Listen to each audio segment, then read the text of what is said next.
সকাল সকাল বেরিয়ে পড়লাম পাহাড় ভ্রমণের উদ্দেশ্যে।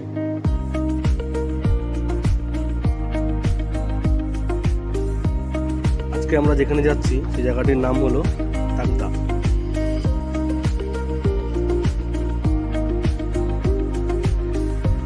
যারা পাহাড়ি অঞ্চলে অবস্থিত নির্জন নিরিবিলি পরিবেশ পছন্দ করেন, এই জায়গাটা তাদের সত্যি খুবই ভালো লাগবে।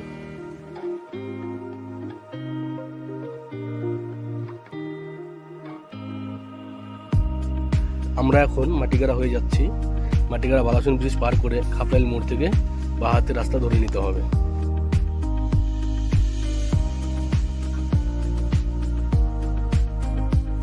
এই রাস্তা দিয়ে অন্য কোনো দিকে না গিয়ে সোজা রোহিণী মোড় যে আছে সেখান অবধি চলে যেতে হবে এবং সেখান থেকে ডান হাতে কার্শিয়াংয়ের রাস্তা ধরে নিতে হবে। রাস্তা পুরোটা দেখানো সম্ভব না, না হলে 2 ঘন্টাতেও ভ্লগটি শেষ হবে না।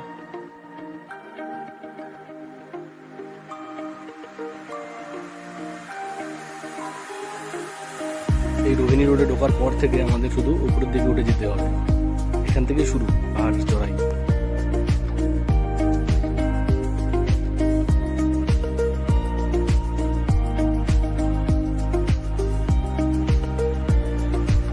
এটি হচ্ছে রোহিণী টোলগেট।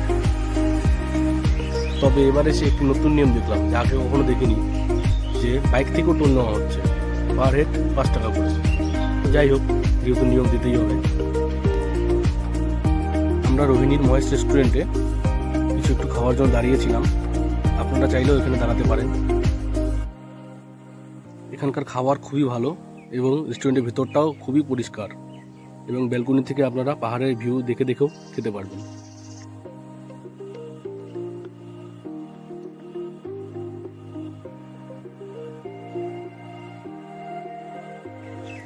এখন আমরা কার্শিয়াংয়ের অনেকটাই কাছে আছি, প্রায় চলে এসেছি বললেই চলে। কার্শিয়াংয়ে ঢুকেই গেছি প্রায়।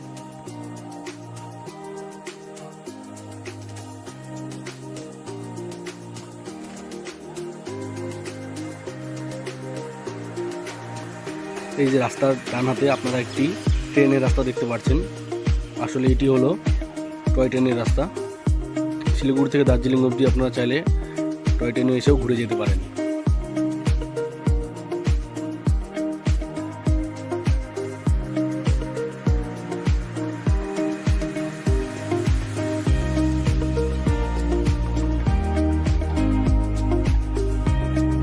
এই যে দেখতে পাচ্ছেন, এটি হচ্ছে কার্শিয়াং বাজার।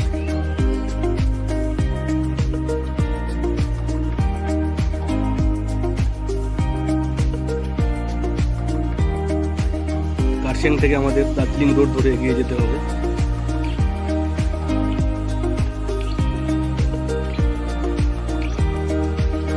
আমাদের শিলিগুড়ি থেকে এখানকার ওয়েদারটা অনেকটাই ভালো।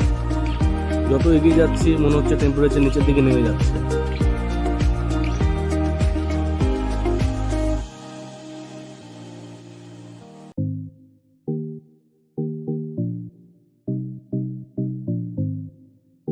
রাস্তার মধ্যে আমরা একটু দাঁড়িয়ে পড়েছি। এখানে সবাই সবার নিজের মোবাইল থেকে কিছু ফটো তুলে নিচ্ছে।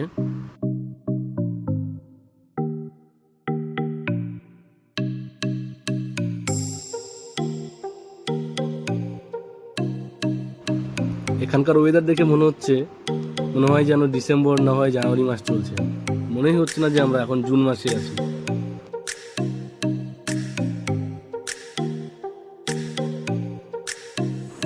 দেখতেই পাচ্ছেন কতটা কুয়াশা, এখানে কুয়াশার পরিমাণটা কতটাই বেশি।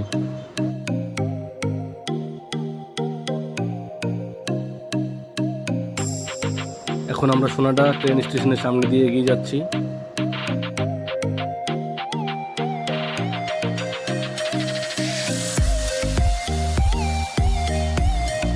এটার বিষয়ে আমি আপনাদের কিছু জানাতে পারবো না, কারণ এটা কি আমি নিজেও বুঝতে পারিনি। আপনারা যদি জেনে থাকেন তাহলে অবশ্যই আমাকে কমেন্ট করে জানাবেন। তবে দেখে মনে হচ্ছে কোনো হয়তো মন্দির হবে। আমার তো খুব ভালো লেগেছে, তাই আপনাদের সাথে শেয়ার করলাম।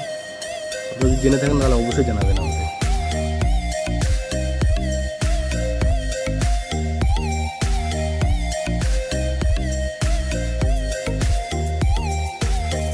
আমরা ভুল করে কিছুটা রাস্তা এগিয়ে চলে গিয়েছিলাম।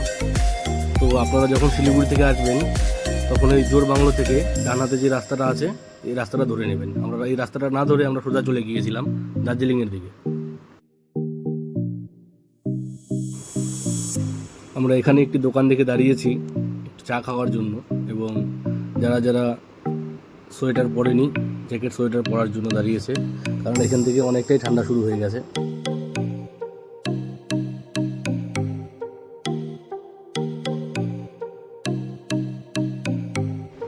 আমাদের সামনের গাড়িতে গোবিন্দদা এবং নীল জামাইবাবু দুজনে আছে।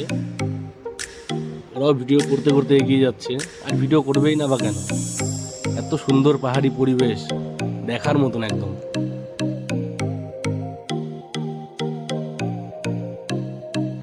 এই ভিডিওতে আপনারা যেরকমটা দেখতে পাচ্ছেন এতটা আলো, তবে কিন্তু এই জায়গাতে এতটা আলো নেই, মোবাইলের কারণে এতটা আলো এসেছে।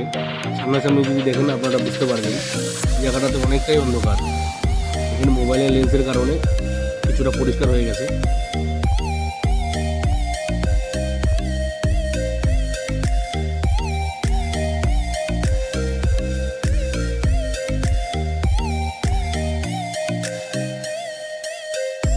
এখান থেকে আমরা বাঁ হাতে তাকদা টি এস্টেটের দিকে নিচে নেমে যাব। এখানকার পাহাড়ি রাস্তা এবং পাহাড়ি রাস্তার দুধারের গাছপালাগুলো দেখতে কতটাই না সুন্দর লাগছে, সবাই দেখতেই পাচ্ছে ভিডিওর মধ্যে।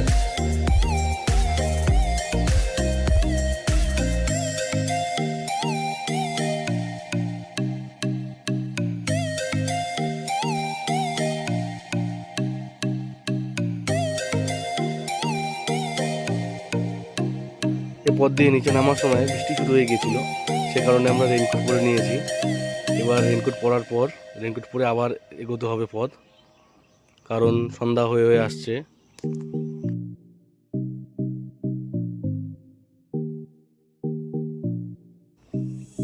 এখানে সবার রেইনকোট পরা এখন হয়ে গেছে, তো সবাই নিজের নিজের মোবাইলে কিছুটা ছবি তুলে নিচ্ছে।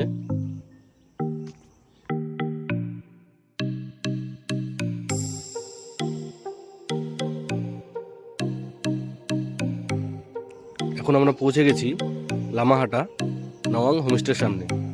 এখন এখান থেকে আমরা ভেতরে চলে যাব। ভেতরে যাওয়ার আগে আপনাদের একবার তাও দেখিয়ে দিই হোমস্টের চারদিকটা।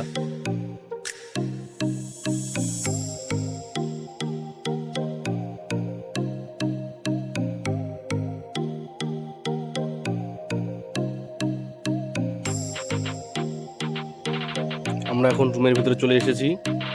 রুমের ভেতরটা আপনাদের একটু দেখিয়ে দিই।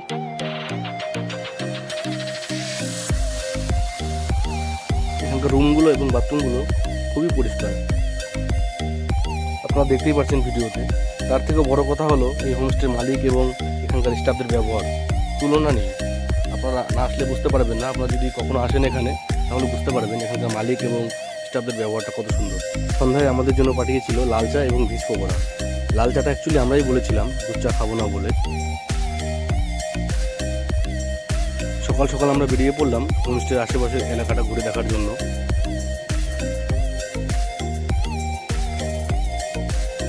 আপনারা যদি কখনো এখানে ঘুরতে আসতে চান এনাদের সাথে কন্ট্যাক্ট করে আসবেন, তাহলে আপনারা শেয়ার ট্যাক্সি থেকে যেখানে নামবেন সেখান থেকে এনারা আপনাকে রিসিভ করে নেবে এবং ড্রপও করে দেবে।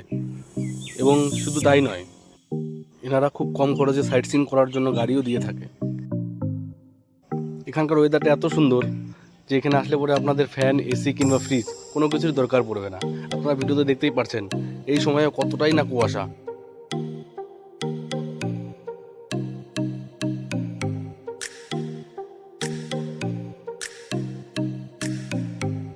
আপনারা ভেতরটা দেখতে পাচ্ছেন, অনেক বড় এরিয়া নিয়ে এই হোমস্টেটা করা। এই হোমস্টের যে মালিক আছে তিনি বিশাল বড় এরিয়া নিয়ে হোমস্টেটা তৈরি করেছেন।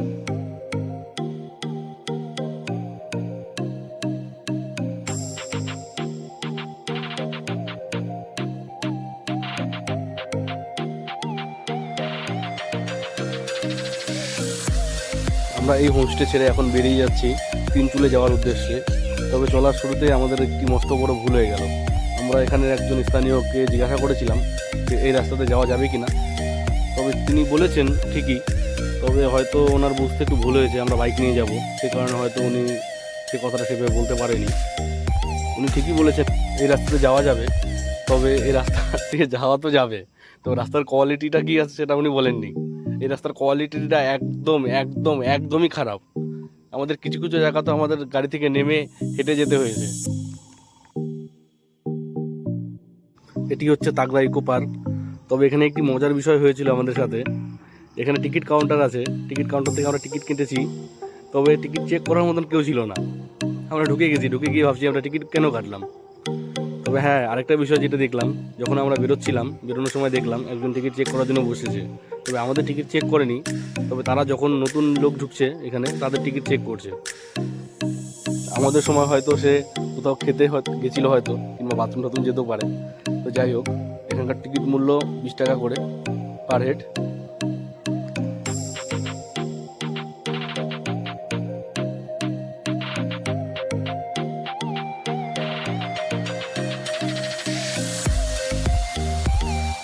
ভেতরে দেখার মতন এবং ফটো তোলার মতন অনেক জায়গা আছে।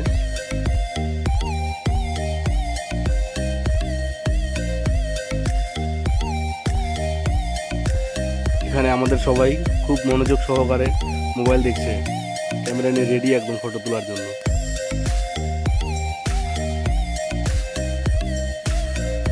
ওখান থেকে বেরিয়ে আশেপাশটা কিছুটা ঘুরে আমরা সোজা বেরিয়ে পড়লাম তিনচুলের উদ্দেশ্যে। আবার তিনচুলেতেই আমরা আজকে নাইট স্টে করবো।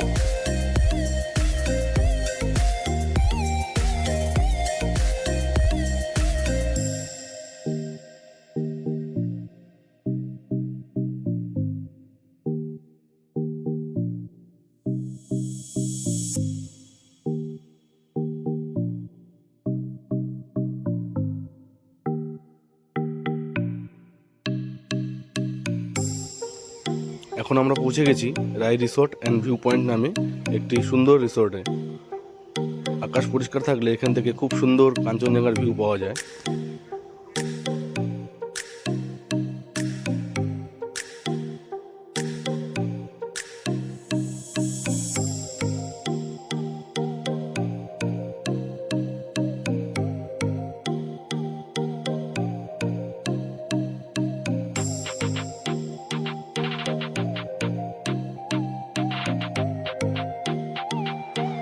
আপনারা রিসোর্টের বাইরেটা দেখলেন কতটা সুন্দর।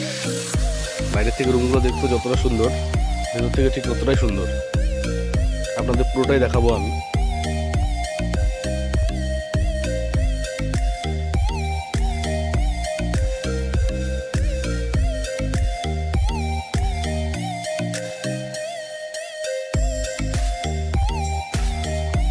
রুমে এসে ফ্রেশ হয়ে একটু ড্রেস চেঞ্জ করে নিলাম। আপনাদের বাইরের ভিউটা তো দেখিয়েছি, এখন একটু রুমের ভেতরটা একটু আপনাদের দেখাই।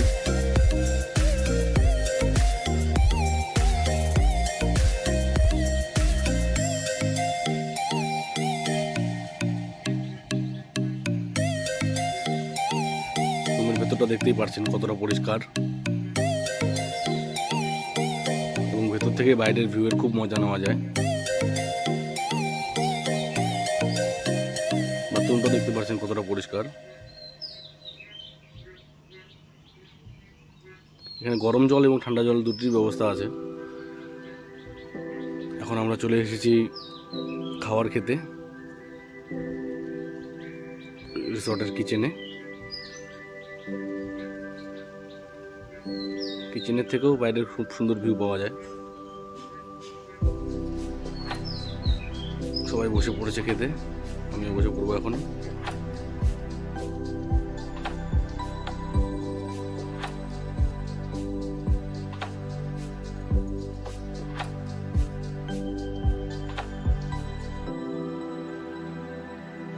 রাতে খাওয়ার পর আমরা একটু হাঁটতে বেরিয়ে পড়লাম। এই রিসর্টের উপরে একটি ভিউ পয়েন্ট আছে, সেটি দেখার জন্য। প্রচণ্ড কুয়াশা ছিল, সে কারণে ভিডিওতে কিছু ভালো করে বোঝা যাচ্ছে না। তবুও যতটুকু দেখা যাচ্ছে আপনাদের অতটুকু দেখাচ্ছি আমি, দেখতে থাকুন। এটাকে একটু মজা করার জন্য বানিয়েছিলাম ভিডিওটা।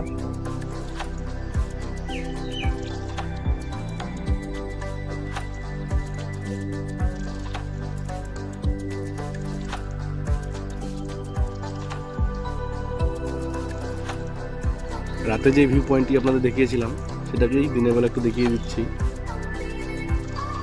দেখতে খুবই সুন্দর। ওয়েদারটা আজকে খুব খারাপ, চারদিকে কুয়াশা, আকাশ মেঘলা। তবে এখানে কুয়াশা না থাকলে, আকাশ মেঘলা না থাকলে পরে এখান থেকে কাঞ্চনজঙ্ঘা খুব সুন্দর ভিউ পাওয়া যায়।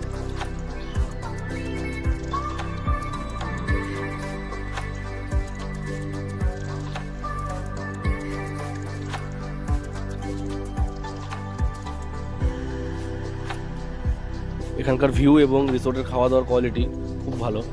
আপনারা চাইলে এখানে আসতে পারেন এবং খরচাও খুব একটা বেশি না, মাথা পিছু 1300 টাকা থাকা খাওয়া নিয়ে। আপনারা চাইলে অবশ্যই আসতে পারেন এখানে।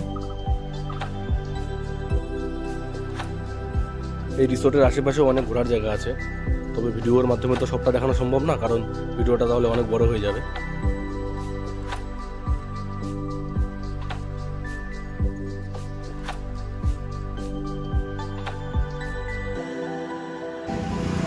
এদিকে সবার গোছগাছ রেডি। আমাদের হিরো চশমা পরে নিচ্ছে।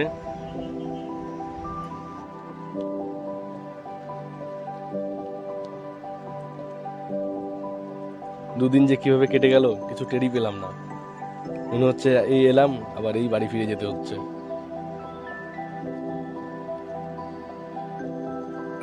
আমরা এখন বাড়ি ফেরার সময় দার্জিলিং কার্শিয়াংয়ের যে রুট আছে সেই রুট দিয়ে যাব না, যে রুট দিয়ে আমরা এসেছি। আমরা এখন যাওয়ার সময় তিস্তা বাজার রুট হয়ে যাব, কারণ এদিক দিয়ে গেলে পরে তিস্তা বাজারের ভিউ এবং সেবকের ভিউগুলো দেখতে দেখতে যেতে পারবো।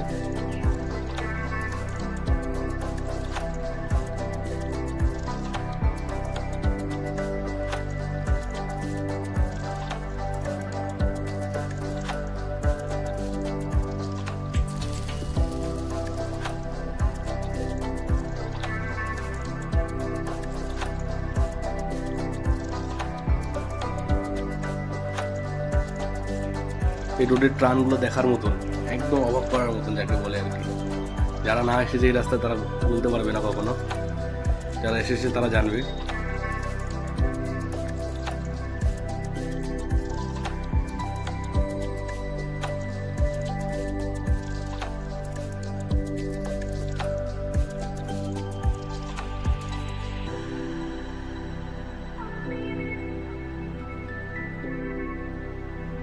আমরা এই মুহূর্তে তিস্তা বাজারে পৌঁছে গেছি। এই ব্রিজটি পার করলে পরে আমরা তিস্তা বাজারেও গিয়ে উঠবো।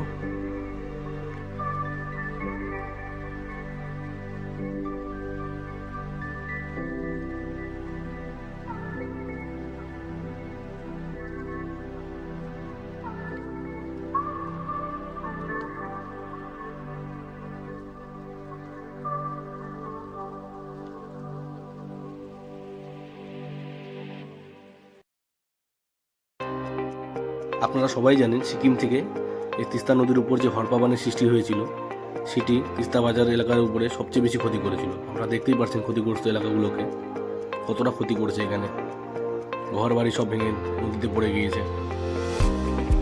দেখুন ভালো করে কতটা ক্ষতি হয়েছিল এখানে।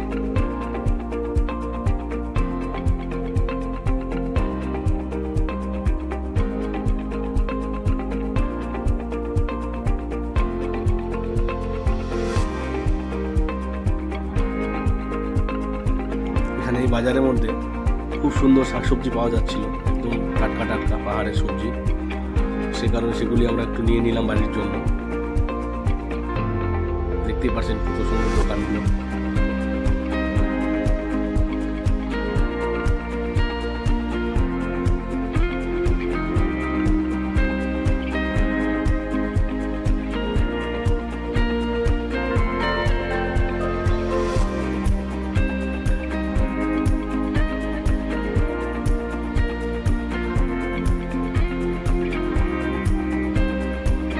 এখানে ক্ষতির পরিমাণটা কতটা বেশি আপনারা দেখুন, ঘরবাড়ির উপর দিয়ে মাটি পড়ে গেছে সব।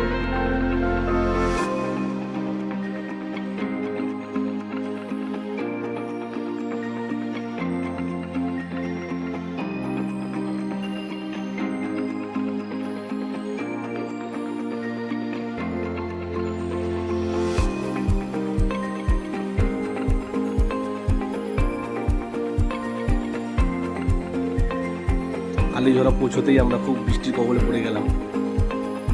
একটি দোকানে দাঁড়িয়ে আমরা রেনকোট পরে নিলাম। রেনকোট পরে এখন আমরা এগিয়ে যাব।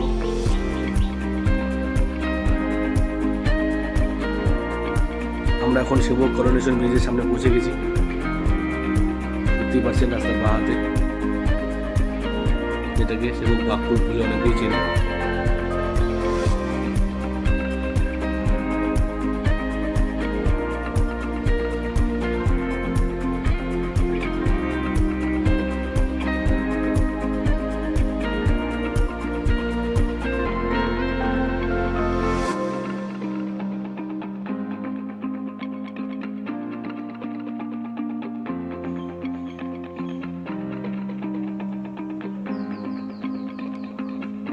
ওই যে উপরে আপনারা দেখতে পাচ্ছেন সেবকেশ্বরী কালীবাড়ি, খুব জাগ্রত কালী মন্দির। প্রচুর লোক এখানে আসে প্রত্যেক দিন।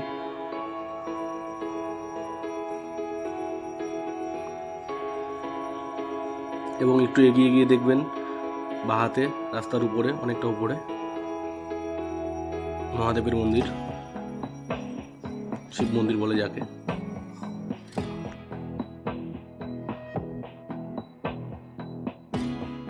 আপনারা ট্রেনে চাইলে ট্রেনেও আসতে পারেন ঘুরতে সেবকে।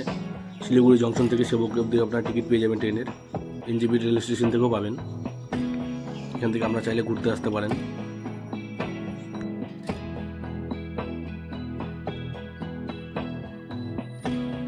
অবশেষে আমরা বাড়ির কাছে পৌঁছে গেলাম, আমার শহর শিলিগুড়ি।